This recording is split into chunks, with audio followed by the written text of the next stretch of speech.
Hello, everybody, and welcome back to Matt and John Make a Podcast. This is episode 39. And John, how you doing today? Not too bad, Matt. Just another day in paradise. How about yourself? I don't know what paradise you're in, but Um, I'd like to be there. isolation, isolation paradise, if Yeah, that's a thing.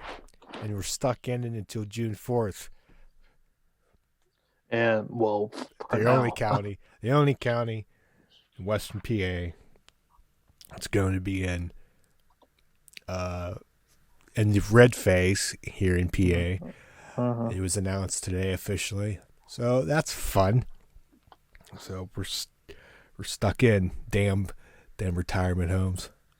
Yeah, and now, the governor is now getting sued by a few counties in Western PA for basically extending that stay at home orders. And yeah, like people are just getting really just sick and tired of everything right now. I mean, I can't really blame them or anything. Just the whole thing is just getting really exhausting. Let me ask you, did you see any of Rogan's podcast with with Elon Musk? I saw highlights. That's our Yeah, they're put on YouTube. some of the stats he was spewing out about the virus are pretty revealing, don't you think? Have you heard about some of those there? Um, I kind of remember some. I don't know. Yeah, I don't remember so much. basically he was like presenting facts that basically that the virus was nowhere near as bad as what Yeah, they that's were. what a lot of people were saying.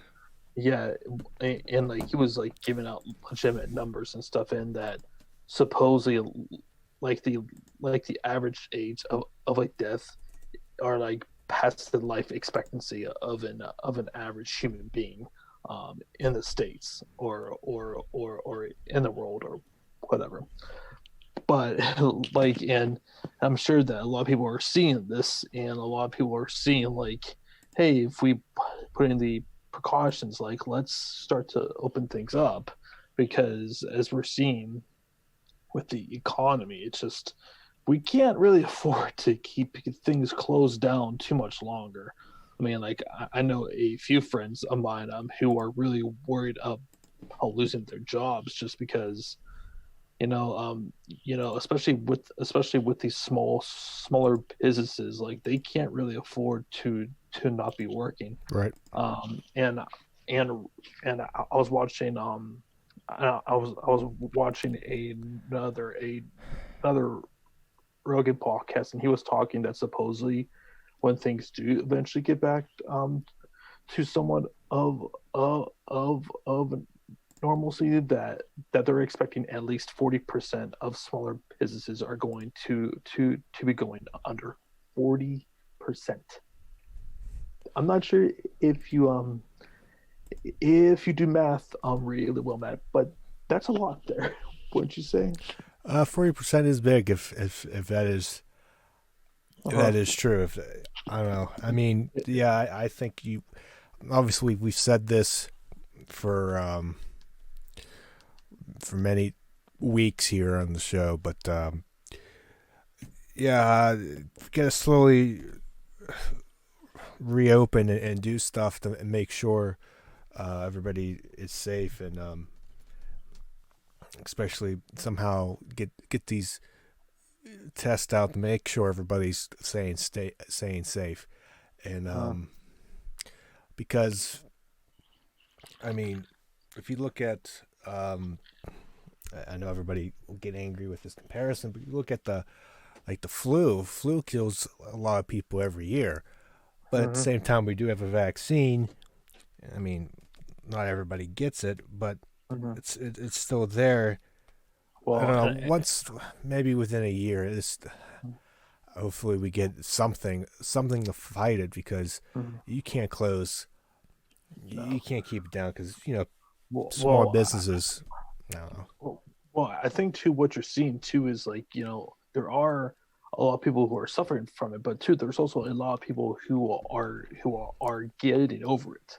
like they're not just like it's not like with the because I believe with the mortality rate is like super low, like, and the people who like have died have either had like underlying illnesses or something else that was ailing them. Like I know people with like diabetes are really a prone, obesity really a prone, obviously old people really a prone. So it's like I just think like we need to open things back up at this point. Like and still taking the absolute precautions, but it's just like from I mean like I I'm starting to feel like that once we look back on this, that a lot of people are going to look at this this whole shutdown is a complete waste of time with the amount of people who have lost their jobs, whose businesses just went under, really hurt the economy and stuff. I'm not sure if you feel that way, but I kind of feel like that a lot of people are going to Uh, feel that way. I don't know if it was a completely waste of time because I think Uh-huh. some benefits of it did. I think Sure. slow down the spread. I think Uh-huh. maybe the duration of it, and how stuff was done during it, I think will be the big um, question mark looking back on it. Um, because if he obviously didn't do anything, um, it probably would have been worse. But I think people were looking at this when it was before it really got big, as like the Spanish flu or something really bigger than what it is. I Uh-huh. mean, not saying this wasn't big or anything, but I think they were expecting it more so mortality rates to be more uh, serious than they are right now. Um, Yeah, yeah, and because just like hearing what like Elon Musk said, like that they were expecting numbers to be way higher in that for the mortality rate to be a lot worse than what they initially thought. But and two, we're seeing now more consistently deaths are declining. Also helps too that we're testing more. People are quarantining if they have symptoms. And I also think too. Once we go into the summer here, and we're completely out of flu season, I think you're going to see that number decline even more. yeah, It's just a matter of like, are people going to be comfortable enough going about other daily lives? You know. right. And the thing here, I'm just looking at stats with at least for PA, just fatalities by county, Mm-hmm. uh, within the for the past 24 hours, and just for us and in Beaver, we've had zero deaths past 24 hours. We're still at 78. Allegheny had two more. Westmoreland was plus one. They're at 30. Um, the only other death in the last 24 hours was Mercer at two, Mm-hmm. and most of the deaths are around Philadelphia area, which has the most deaths overall there. Mm-hmm. So for them still being in the red makes sense. I mean, for Beaver County, Well, for well, yeah, us, but yeah, like doesn't make I'm sense. yeah, like especially too, like they have, yeah, like just with the deaths alone. I mean, compared to on the east side of the state, it's not even close. Into, into with like Jersey, Philly, like are some of the extreme hotbeds in like New York where the virus was really potent at. So, hopefully soon we get some of these things open up, but Matt, there is, however, one thing that's finally opening up in live sports. Yes. So we are when this podcast drops, we'll be about 3 hours away from the start of the prelims for UFC 249. Tony Ferguson versus Justin Gaethje. This is the first UFC card, I believe, since their Brazil card, which was on March 14th, I believe, where we saw Charles Oliveira defeat Kevin Lee. And Matt, I'm taking a look at the odds here, and I'm not sure if you've taken I any have looks at not, this. Yeah, not yet. I'm getting there. yeah, I'm definitely am gonna be throwing down a lot of bets for this card. The first fight that definitely drops that kind of comes right at me is the co-main event for the UFC bantamweight title between Henry Cejudo versus Dominic Cruz, who currently Cruz is a plus 190 underdog. I'm definitely putting some money on him. I think that is a really good underdog to go for here. Yeah, I get it with Dom. He hasn't fought since 2017 when he lost against Cody Garbrandt. He's had some he's had some surgeries, but the thing is too with Dominic Cruz, this is not the first time he has come off a very long layoff. I believe when he came back for the TJ Dillashaw fight, I believe he was on a 3-year hiatus at that point, and I just believe with Dominic Cruz's height, I think it's going to cause Henry Cejudo some problems. Just his awkward style. I mean, he really frustrated TJ Dillashaw when they fought. So I that's one that I'm looking at. I mean, trying to go through some other fights here. I mean, like there are some fights it's where you're pretty confident that of like who's going to win. I'm pretty confident that Francis Ngannou is just going to annihilate Jared Rosenstruck.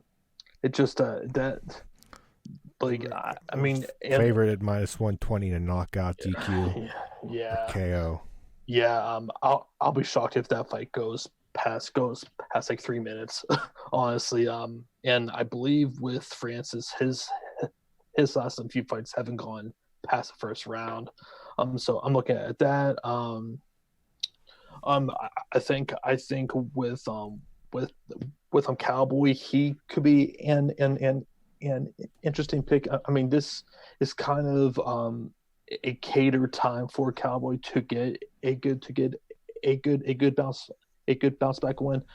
However, I'm not really believing that just because I feel like with Cowboy, he's had just so many KOs. He's had so many fights now that and Father Time has clearly caught up to him, um but there are some other really good ones too. Michelle Watterson versus Carlo Esparza. I do worry for for um for Watterson.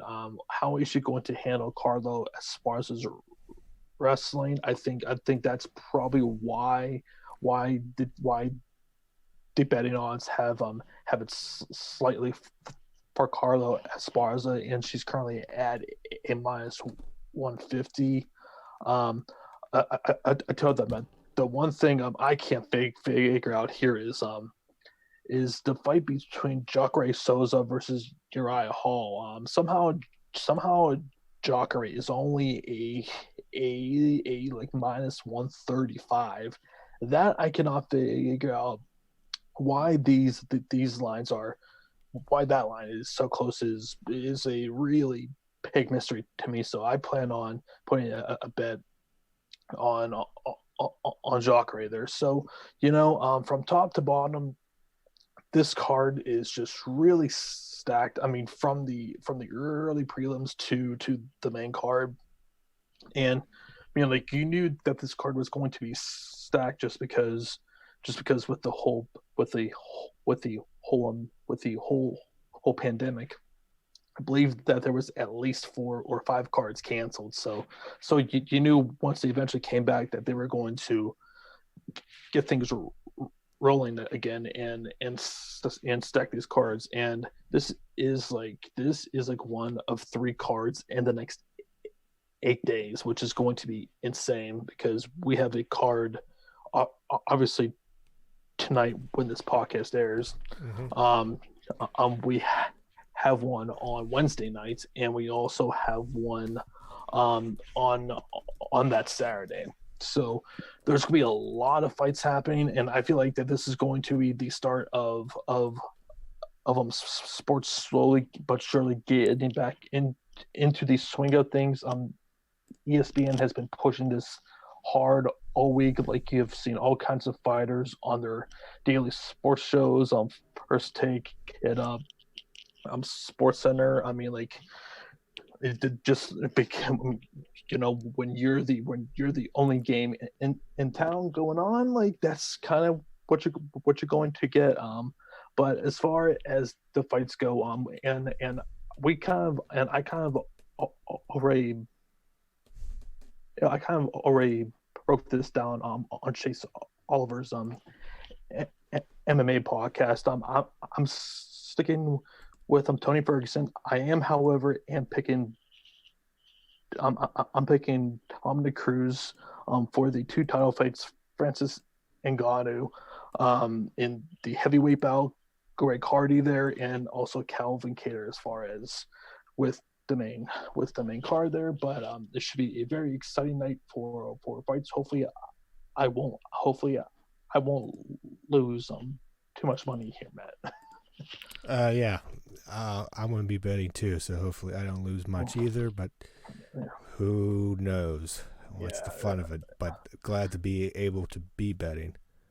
Yeah, absolutely. So, okay, so the next thing, Matt, how much of The Last Dance episodes 7 All of them. I'm all caught up. Or episodes 6 and 7, or 6 and 7. That's where you're at. 5 and 6. Holy shit, I suck at math. But yeah. So we had episodes. Yes, you do. Yeah, we had episodes 5 and 6, which we saw. This one, Matt, was really talking about MJ's gambling issues, you could say. His obsession with golf, and just his whole business side. In these 2 episodes from his first shoe deal, which I believe they said at the time was like $250,000, which was unlike anything that had ever been done before. It's a lot of money back then. It was a lot of cash. Well, and especially at that time, Nike wasn't that big of a company at the time. They were pretty much a starting company, and hard to believe. And the strange thing was, Matt, like if it wasn't for MJ's mom, he probably would not have gone to there because I believe he wanted to go with Adidas, and right. Adidas at the time, they were having some issues and stuff. So it took his mom to say, hey, just hear them out, hear what they say. It's the least that you can do. And by God, it turned out to be the best decision that he ever made, because the freaking Jordan brand with Nike is, I mean, it's unlike anything that from a business side that we had really had ever seen. Like that's I feel at that time is when athletes started becoming more and more commercialized. You could say, just Yeah, the that makes sense. Yeah. just with the money, with the endorsements, just with the fame and everything that came out of it, like it was a complete change. So that was interesting. We also got some really good insight in with the whole Dream Team, which that was interesting. And poor Tony Coach, he was I believe he was on yeah he was with a Yugoslavia or Croatia, who I believe at the time were involved in that civil war. So it was a pretty tumultuous time, but Yeah. supposedly, but supposedly, like they between Scotty and Michael Jordan were just out to get this man because only because of like one man, and that was Jerry Krause, who supposedly loved this guy so much and thought the absolute world of him. So basically, Jordan and Scotty wanted to absolutely kill this man on the court, and sure enough, that's exactly what happened in the first game. Which Tony he had a pretty hard game to say the least. But when they met, I believe for the gold medal game, he played a little bit better, and that was when Scotty and MJ said that they gained some more respect for him, um, and so forth. Matt, I wanted to get your take on like Michael Jordan and him being and him being not involved with politics. Did you catch that part Yes. of the doctor? Do you want I to talk about I that there? I respect him more for doing that. I Uh-huh. hate when I I hate when athletes or just celebrities in general, you know, have to get into politics and have to say something about something. Like Mm. he doesn't have to be like what like would him being mad at what have you Mm-hmm. make a difference? No, and like and No. honestly, I would argue that a lot of fans liked him more for not saying anything because he even said, "Hey, I don't know enough to really support anybody," and you could just tell that wasn't his thing.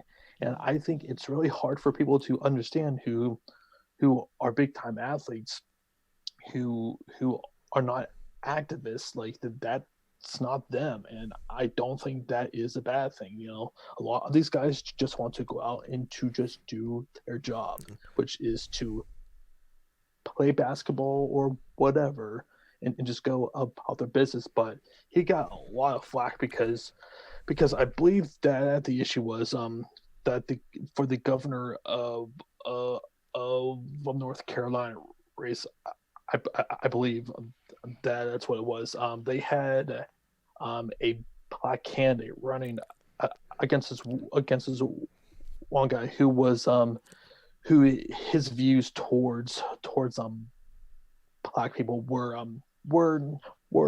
like not so kind to say to put it kindly.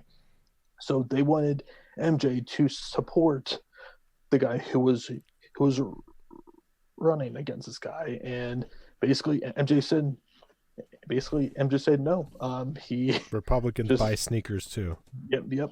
Republicans buy sneakers too, and and he just got killed. I mean, I remember watching the documentary, and someone said, we will always remember Muhammad Ali. Maybe we won't remember Michael Jordan, which was hilarious to me. Hash Yeah.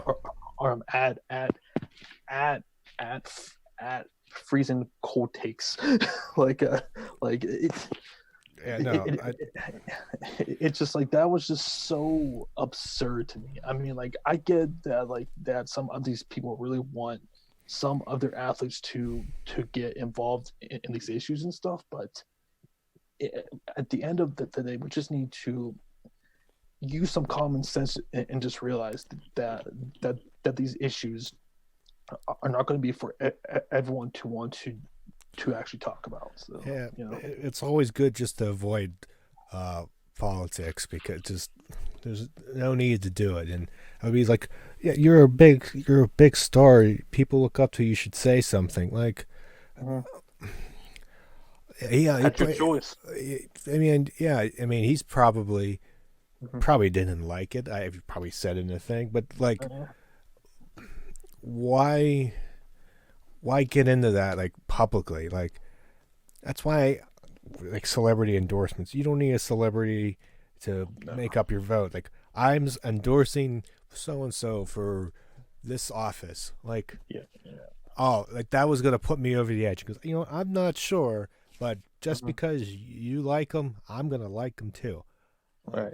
It's just like I'm not, and I don't think we're saying that whatever the the old incumbent senator or governor or whatever says mm, was right, but like, I mean, it's his choice. Like, you can't force somebody to like say something publicly, no.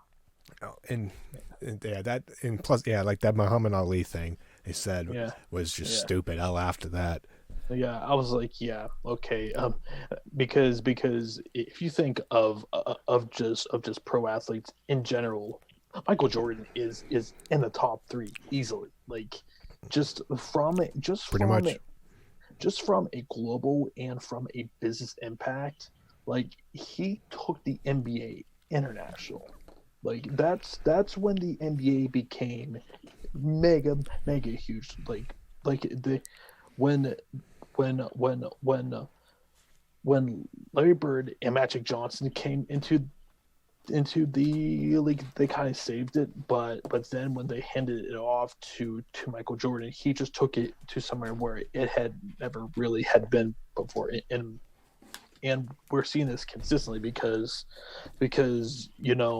when they're constantly going throughout the the 1998 season, it's pretty amazing just how huge that he was, and you kind of forget how big that MJ was back Oh yeah. then. So and some other things I wanted to talk about too was his gambling issues. What did you think of from that there? Like what kind of stood out to you about that, man? That he was competitive and he just liked to have fun and take people's money.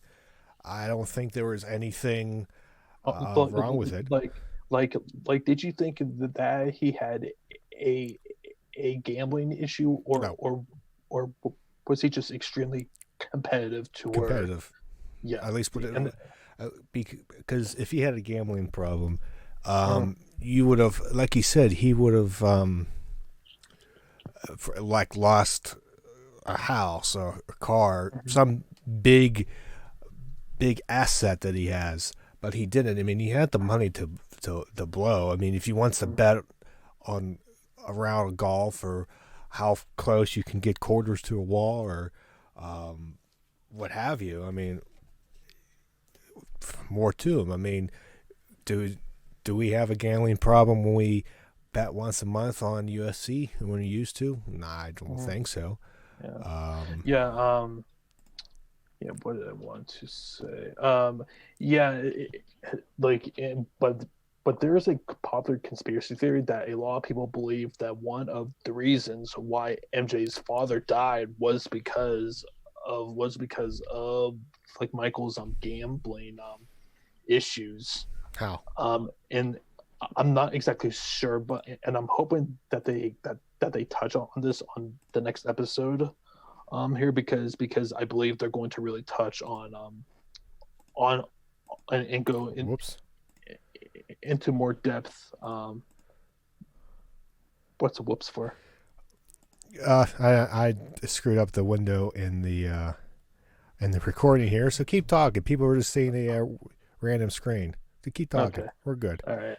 All right. And like a lot of people believe that he had contributed so much gambling debt, and that his father somehow got caught somehow.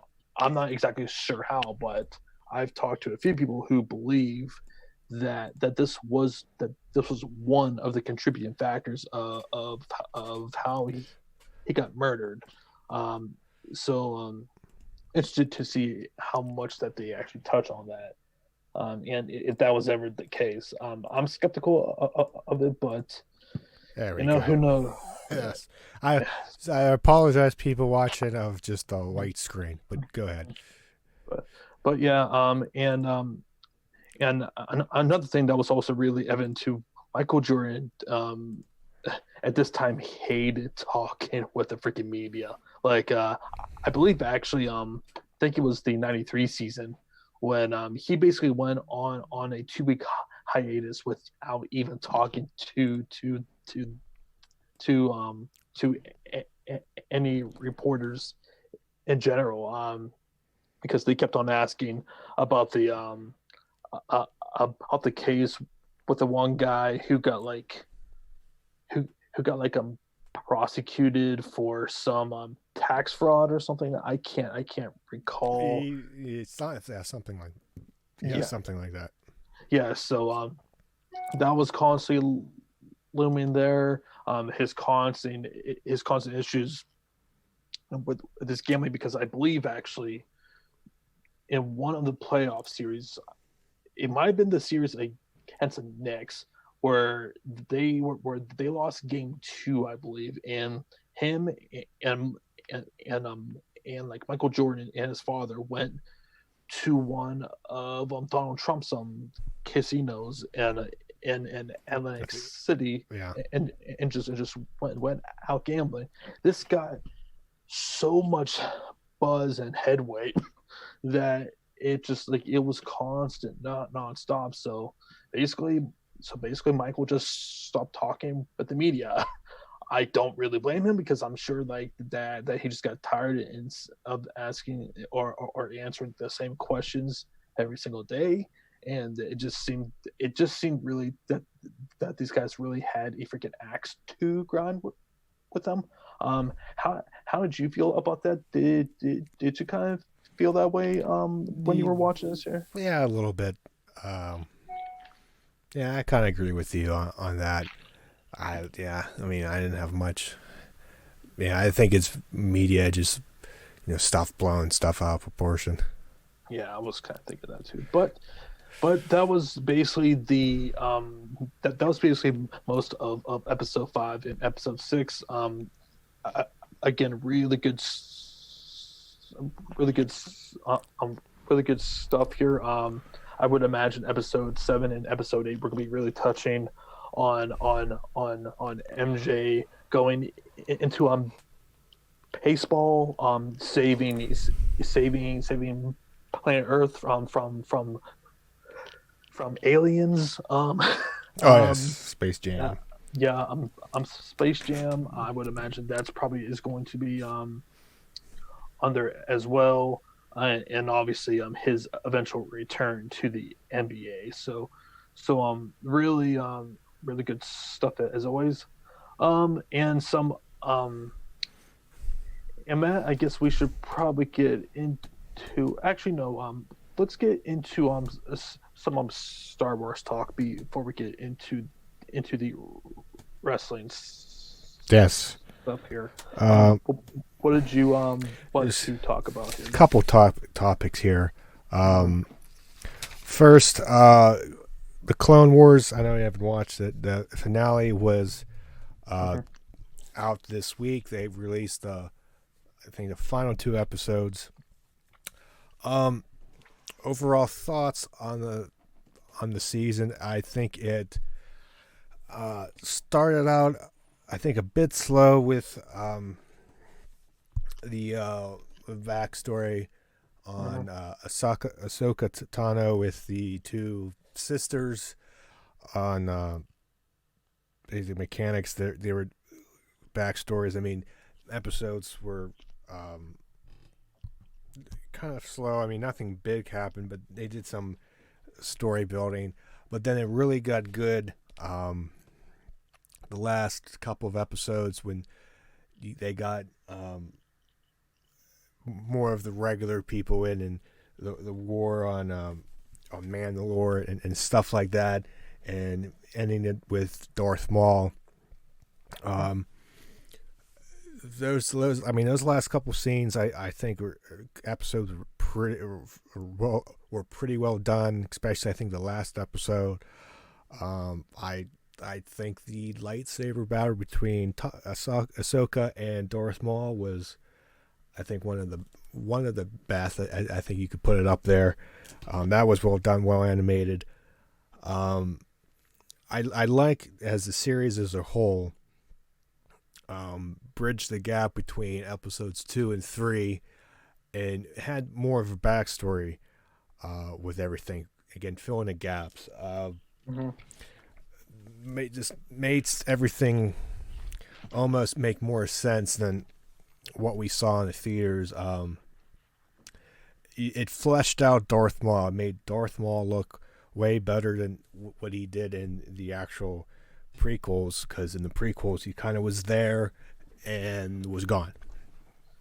Yeah, And don't even give me started on that. That was like, and that pissed off a lot of people too. Was just how little that we saw of him. Yeah, in episode 1. There. But he's really, I think, fleshed out in this series.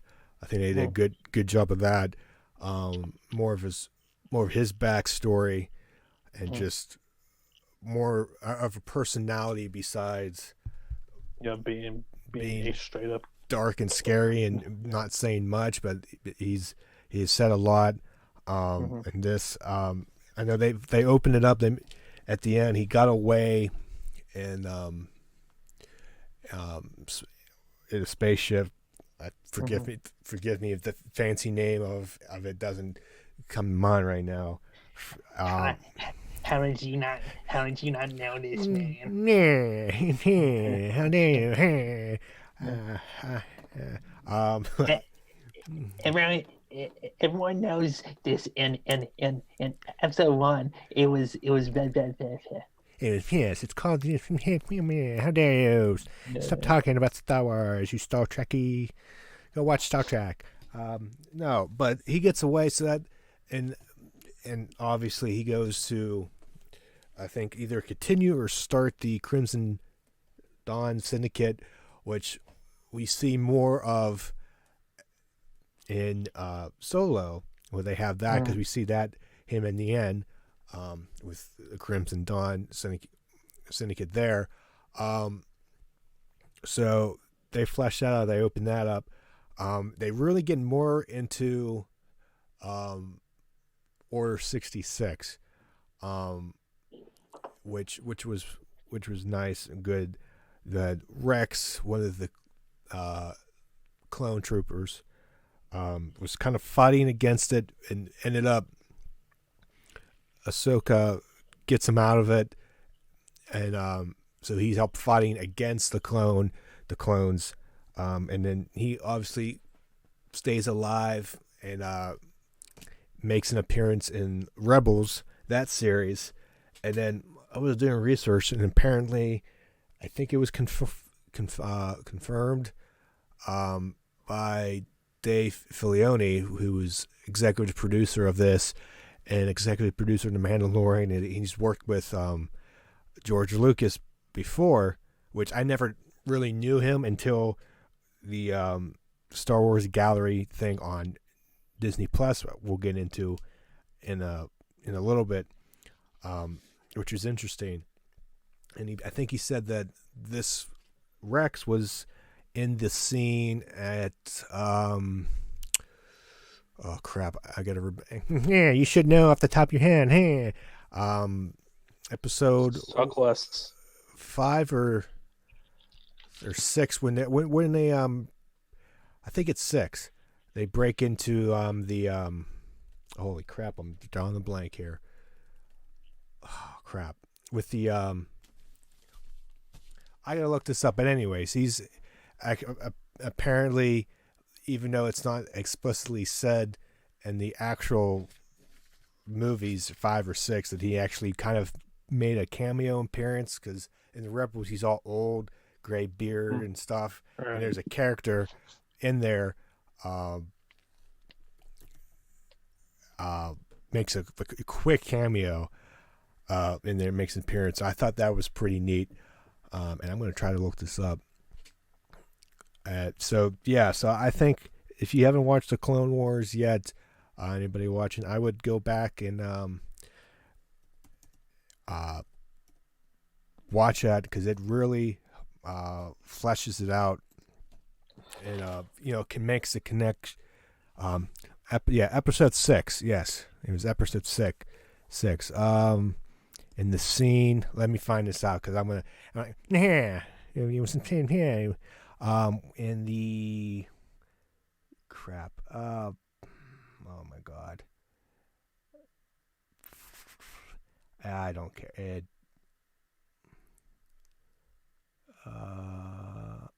You know what? I don't care. We're just gonna live with that. You can look it up yourself.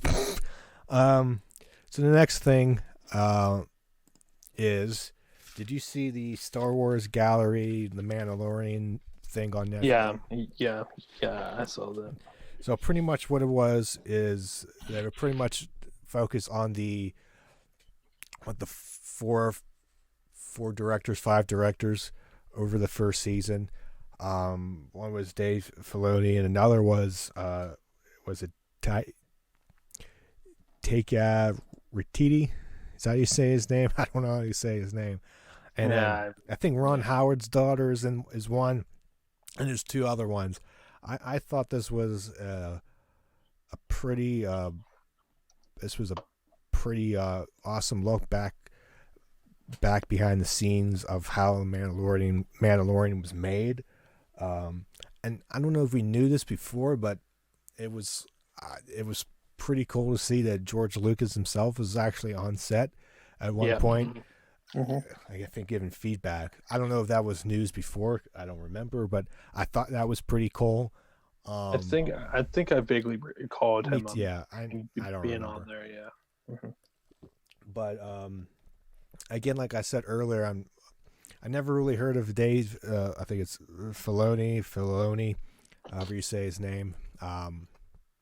How like in depth in Star Wars he was, how close to Lucas he was, and I kind of now just watching this one episode, I wish he can just be on all the staff for every Star Wars thing going forward, because his knowledge of just everything and everything he's made has been good.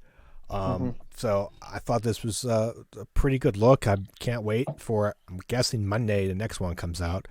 If they do weekly things, I just liked all the behind the scenes stuff. I thought that was pretty good. What did you think? If I'm being perfectly honest about it, I was kind of bored throughout with it. I mean, like that side of things, I'm just not really interested in. I guess you could say. If it was like more behind the creative aspects, or if it was like a documentaries kind of style where they were going through certain things, maybe I could get a little bit more into it. But yeah, I'm not sure if I'll continue watching this, but I'll probably give it another chance at least this week. Sorry, buddy. Yeah. That's fair. And then 2 other news stories that are big. That the person I can't pronounce, Taika Waititi, whatever. You guys probably best known for producing, directing Thor Ragnarok, is co-writing and directing a new theatrical release of Star Wars. So that should be interesting. I mean, if you go by his previous work, I think this is a good person for the job. And I mean, he directed the finale of season 1 of The Mandalorian, and that was a good episode. So, I mean, I don't see why that's not a good choice. The other person, and other news here is that Leslie Headland, I guess known for The Russian Doll and Bachelorette, is currently developing a new untitled Star Wars series for Disney Plus. She will write, executive produce, and serve as showrunner for the series, which I think adds to the shows in addition to the Cassian Andor and Obi-Wan Kenobi series that is scheduled for release on Disney Plus. So, yeah, up to now we have 3 more new series coming to Disney Plus sometime in the future. No release dates or any other information has been announced. This is coming off of StarWars.com. And it just came out today, earlier, that Boba Fett will be apparently in season 2 of The Mandalorian in some form or fashion, with the original actor that played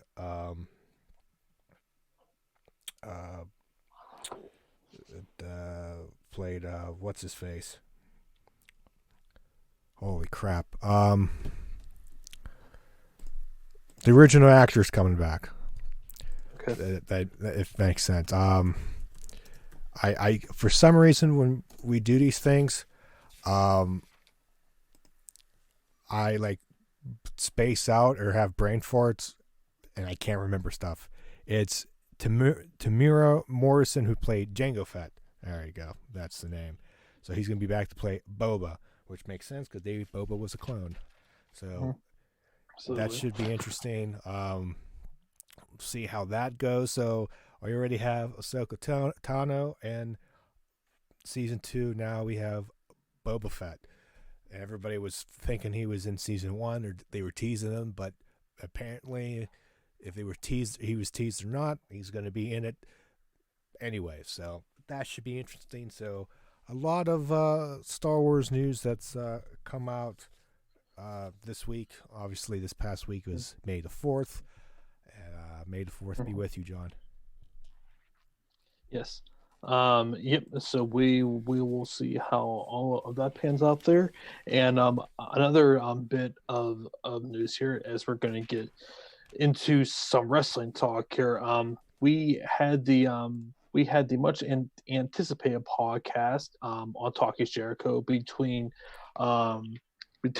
the former Revival, who are now going as a Revolt now, because apparently one of the stipulations for both of these guys to get their immediate releases was to give up all of their copyrighted intellectual property that they all applied for. So now they're going to be going, I believe, as Cash Wheeler and Dex. What's Dawson going by now? Do you know? I don't know off the top of my head. It feels like it's like random names. Dax Harwood. That's it. Dax Harwood. So this podcast, it was a pretty decent podcast. Nothing really too like noteworthy that I didn't previously have a feeling or really didn't already know. I think that more stuff was more confirmed.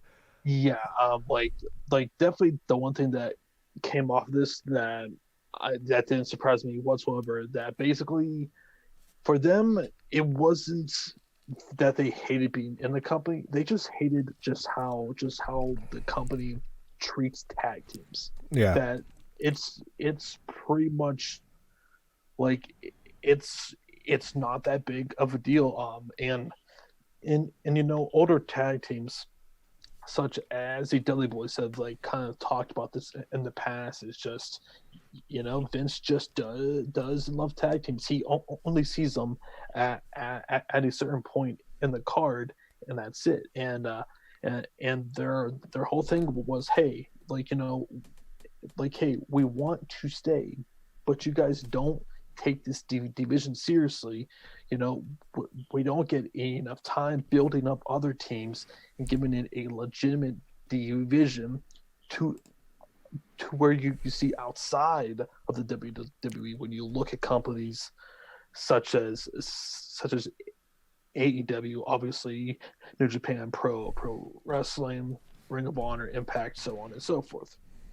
And that was their whole caveat in wanting to come back. Like, they didn't care how much money that they were being offered, and I believe and they also confirmed that basically they were being offered more than $750,000 each to basically stay.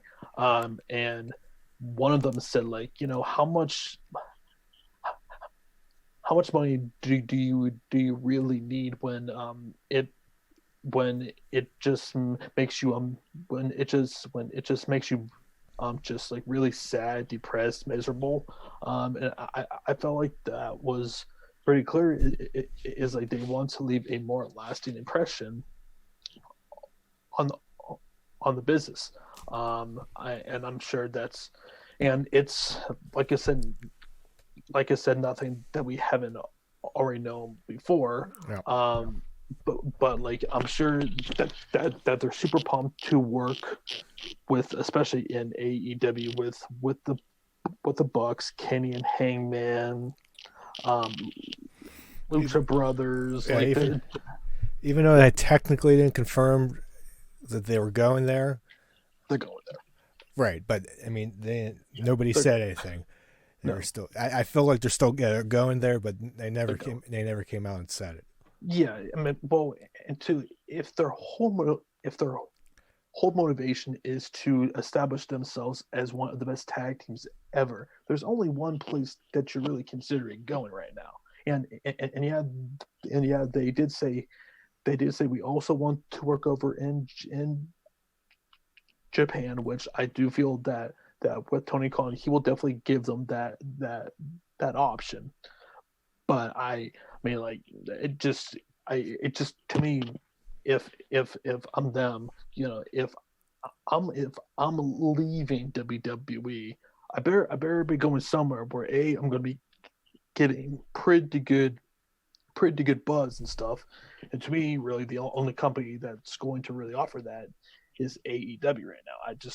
I mean, no offense to companies such as Impact or Ring of Honor or even New Japan, only one of those companies has a like national United States television deal where they're going to be on TV every single week.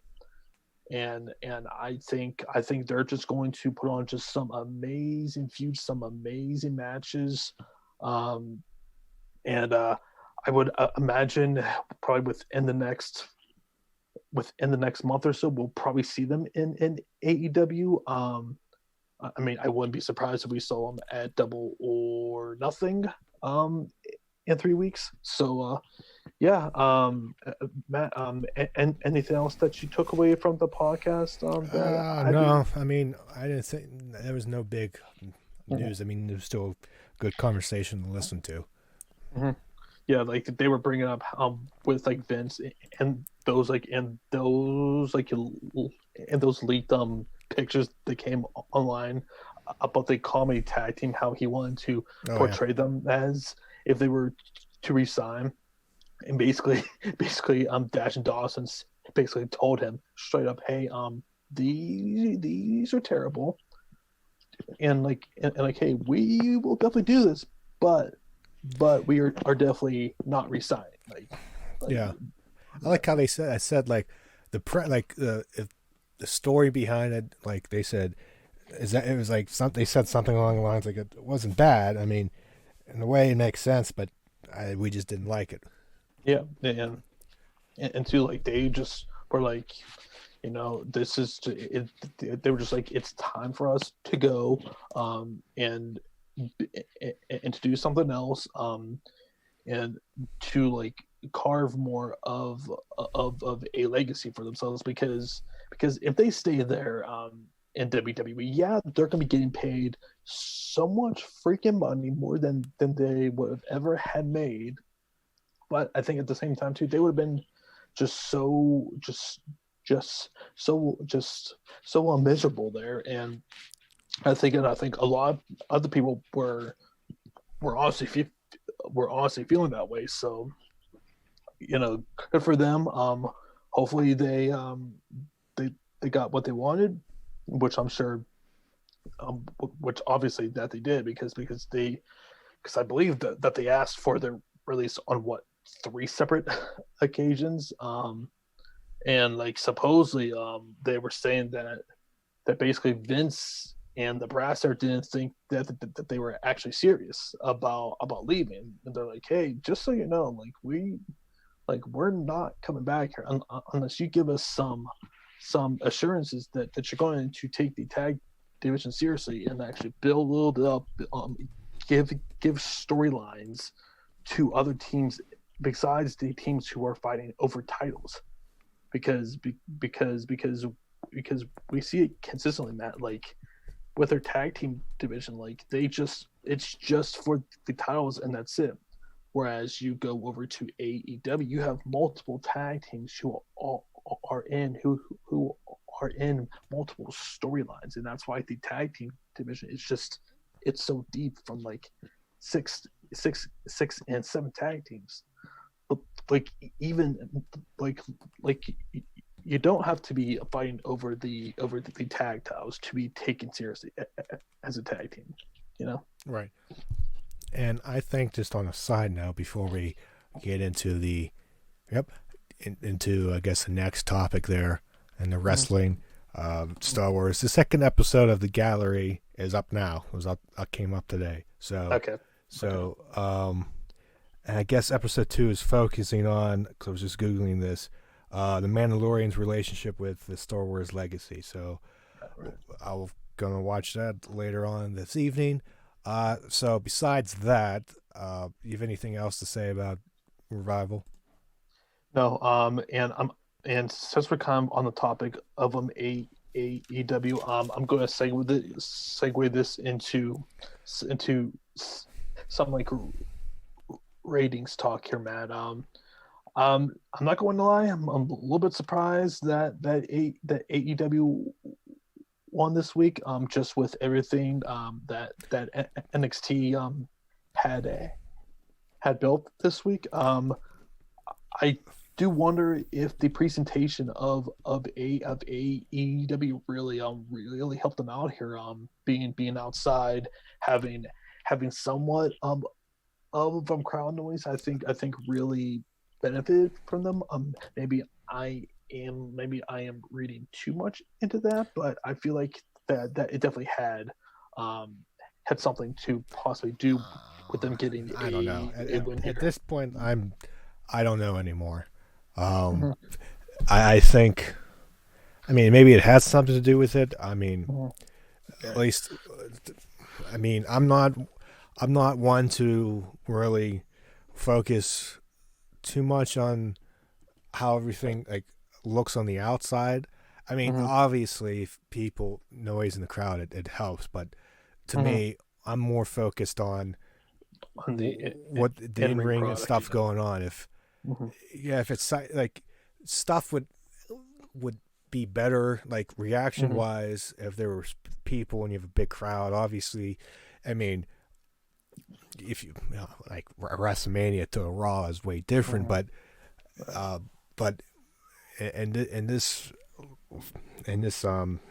time period, I'm kind of just used to how the shows are, and just tell me, give me good stories, give me good wrestling, and I'll watch. Like regardless, I'm watching both anyway, so it doesn't. I'm the different one. And just to give some numbers here. So AEW they they did very well in the 18 to 49 which they demo, always do. which they always do. Did a 0.28 rating against NXT, which did a 0.18 rating in that demo. And Dynamite, they were up 3.7% from that demo from the previous week. And they were up 5.6% in total viewers from the previous week. And NXT did a they had a significant uptake in this demo because they were up 12.5% in that demo, and they were up 4.1% in total viewers. So a pretty solid week for both there. I mean, like, I don't really take these too seriously. I just keep an eye on them just to see if there are any particular trends on a week to week basis. I mean, like, as far as trends go, I mean, definitely the 18 to 49 just continues to stay strong for Dynamite, which is what's going to continue giving them in pretty good standing with TNT in the future when they have to eventually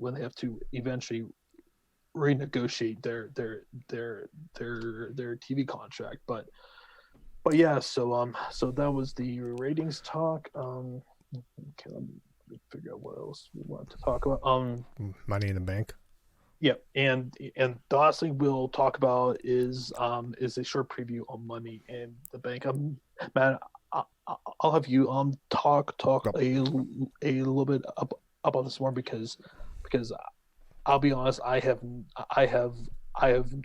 not been paying attention at all to either Raw or SmackDown. So can you tell me basically what is going on right now? Shocked says no one.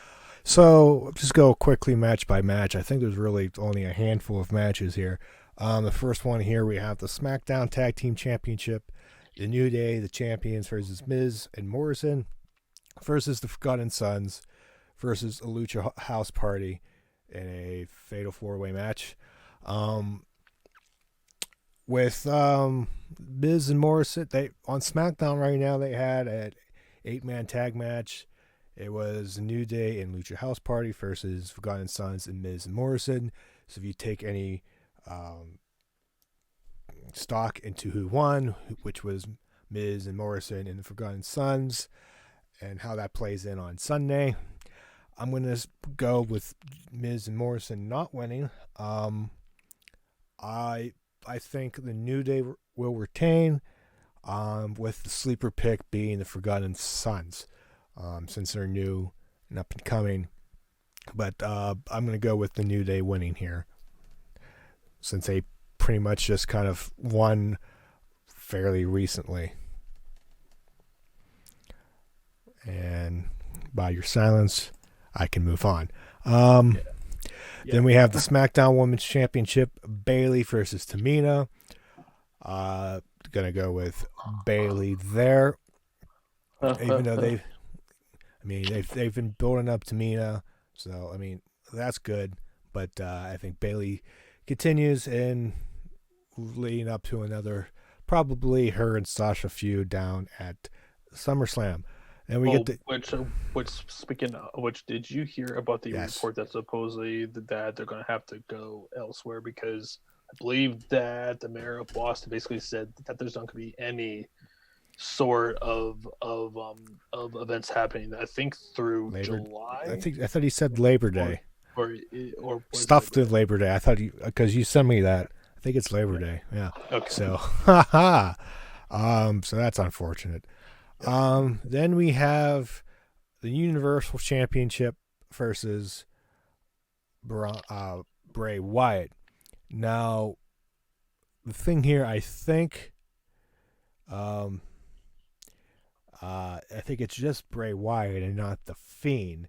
I think what I'm getting at here, what I'm seeing. It, So if if that's that's the case, I see yeah, Braun winning and then yeah, come I back would say against so. if it's the Fiend, down winning back down the line, which I think is okay for a quick little feud between these two. Maybe you can extend that more.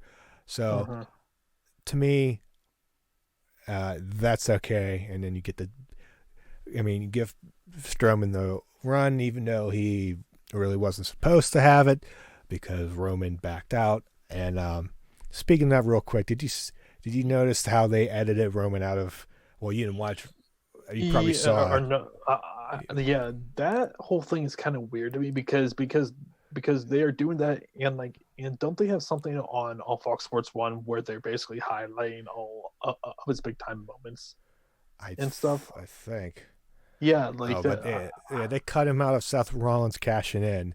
They made it look that like makes no sense to me. they made it look like he curb stomped Lesnar and then pinned him, but in reality, Yeah, he pinned Roman Reigns to take the fall. So that whole thing's I it, don't know how to make of it because I don't know it comes off extremely petty.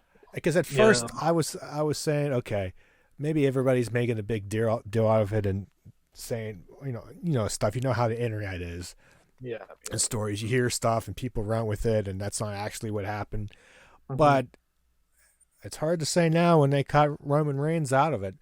So I don't know if I I don't. there. That's weird.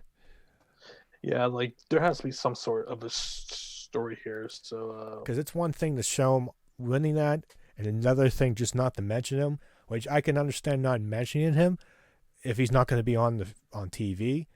Like that's fine, but to cut him out, mhm. it's like I okay. That was weird. I didn't notice it when it first happened until somebody said Yeah, it. I was like, oh, that's weird. yeah, I heard about that, and I was like, like, it just, I don't really get this. Like, are they trying to piss him off? Like, I mean, and two, if anything, this is going to garner some sympathy for the guy who's just trying to protect himself and his family. And it's going to make a lot of people feel like how petty are the WWE and Vince McMahon for doing this. And there's something we just don't know. I Mhm. don't know. And then the WWE Championship, McIntyre versus Seth Rollins. I have Drew retaining here. Seth doesn't need it. Yeah, like very similar to what AEW is doing Yep. with Brody Lee and John Moxley. This match is happening way too soon. I I I To to me, if they would have built up Seth for another say like 3 months, okay, like then you could put him up against him. I But now, I think this I mean Seth going into this doesn't make sense since he lost in Mania, but then you have Kevin Owens who won, but he's injured right now. And I don't think there's any well, and another problem is they don't have any other heels to right. put So I think McIntyre. they're stuck between a rock and a hard place, and nobody else is Uh-huh. built up. So I mean, for what it was, I think Seth is. I mean, if you're looking at this as a for what you if you're running the place, who's somebody you can guarantee that you probably get a good match out and will work good? Probably Seth, and he's But the yeah, for heel. sure. So I know this is obviously Seth's not going to win, but for a carryover to buy you some time, I think Uh-huh. Seth is your man, and because you're not going to have Drew not defend the title or not be on the show at this point. So I mean, it's what it is. You got to do what you have to do. So I have obviously Drew winning here. Then we get into the Money in the Bank ladder matches, the women's and the men's, which are going to happen at the same time. Um, Uh-huh. which is I'm more interested to see how this is coming off. I think everybody is. This is gonna be a fun way to end the show, presumably. So we first the women's we have Nia Jax versus Asuka versus Shayna Baszler versus Lacey Evans, Carmella, and Dana Brooke. Um, I don't think Asuka doesn't need it. She stands on her own. Baszler doesn't need it. Um, in my opinion, even though actually she can be put into a feud and doesn't need a Mhm. briefcase. Carmella and Dana Brooke, I don't think they've been built up as much. I don't think they need it again. Nia Jax, maybe it's a dark horse, but I'm going to go with Lacey Evans because I feel like they've been building her um, more so lately. And I know well, Money in the Bank's usually a heel thing, but I think out of everybody on this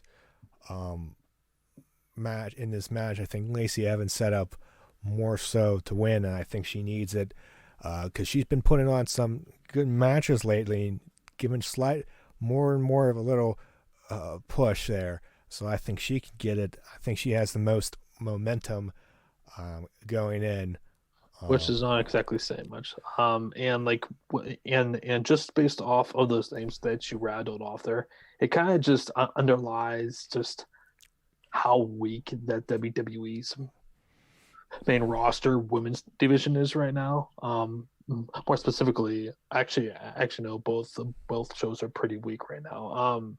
It's just like out of those people, like who do you see that is really can be or should be a like world champion? I mean, obviously Shayna, she's right there, but girls like Carmella, I mean, freaking Nia Jax, I've just, I mean, like she is just to me, she is just terrible. Carmella, I mean, like she has gotten better. I mean, like she's not complete trash. But it's just like this match is just it's hard for me to get excited Well, about this. the only good Yeah, thing is yeah, it's not yeah, traditional. It's yeah, pre-recorded. They can do crazy stuff. So is the yeah. men. But I think Lacey Evans I think has to win here. I mean, she has the most momentum. I think it does matter in this point. Yeah. And then the men, we have King Corbin, Otis, Daniel Bryan, Rey Mysterio, Aleister Black, and the returning AJ Styles. Um,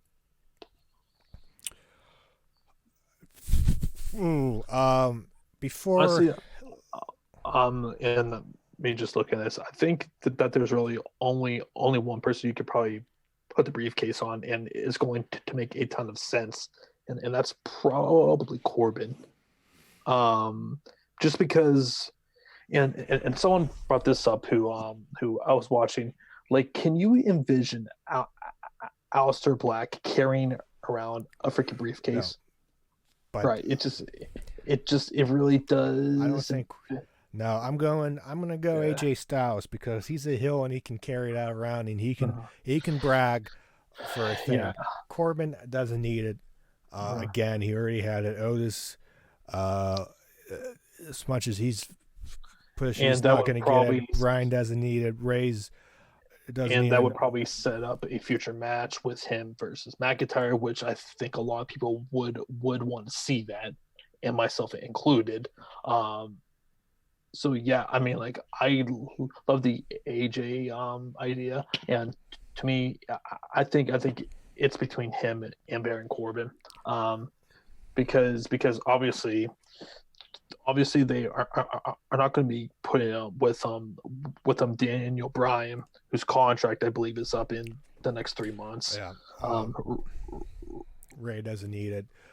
no, Ray does need it. Who else is there? So we got a Corbin, Aleister Black. Am I missing Otis. anyone? And Otis. Oh yeah, Otis is just. Oh yeah. Yeah. So to me, yeah. So to me, it's either Corbin, or AJ, preferably AJ, but I think it's AJ. Yeah. Let's real quick. I'm just curious how the nonsensical money odds are. Yeah, New Day plus 100 are the favorites. Now Bailey's minus 500.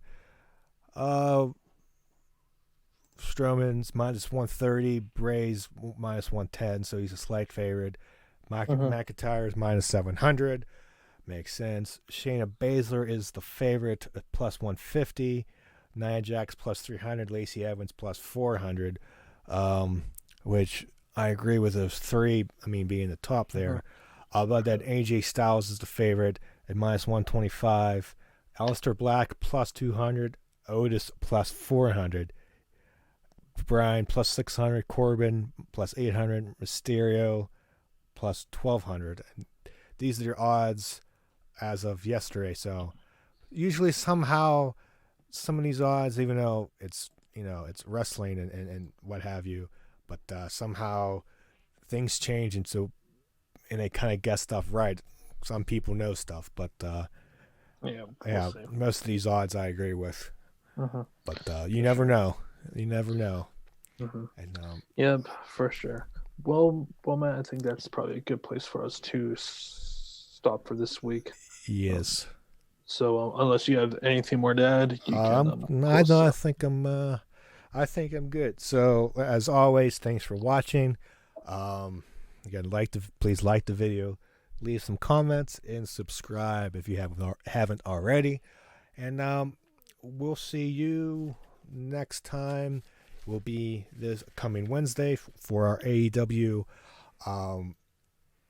NXT reaction.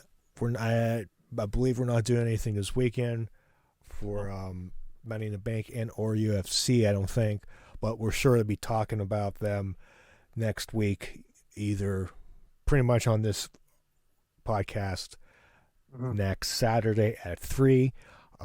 Like I said, the live reaction show, and then hopefully should be returning on the NB show